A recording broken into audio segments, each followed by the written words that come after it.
Bonjour et bienvenue sur votre chaîne d'information Sahel Info. Si vous êtes nouveau, n'oubliez surtout pas de vous abonner pour ne plus rien manquer sur l'actualité au Sahel, car l'information vous donne accès au monde.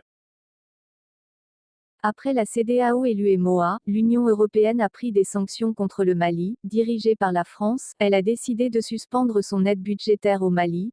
Les ministres des Affaires étrangères de l'Union européenne et de l'OTAN sont en réunion jeudi, à Paris, durant 2 jours. Ils vont examiner la situation sécuritaire et sociopolitique au Mali, Sahel et en Europe de l'Est, en attente d'un communiqué final qui contiendrait toutes les résolutions qui seront issues de cette assise. Il faut souligner que l'UE a fait le choix de s'aligner derrière la CEDEAO dans le bras de fer qui oppose l'organisation sous-régionale au Mali.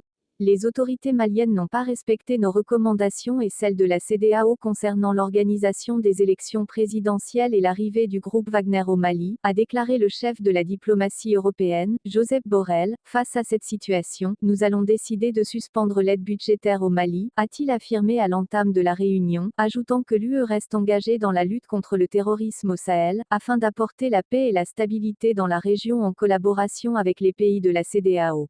C'est demain que la réunion prendra fin et que les décisions éminentes concernant le Mali devraient être complétées, affirme Florence Parly, ministre française des Armées. À noter que la France et les États-Unis avaient déclaré leur soutien à la CEDEAO et ont appelé le Mali à se conformer le plus rapidement possible aux exigences de l'organisation africaine. Ces deux pays ont même tenté de faire passer une résolution contre le Mali à la dernière réunion du Conseil de sécurité de l'ONU, mais la résolution a été bloquée par la Chine et la Russie qui ont fait usage de leur veto.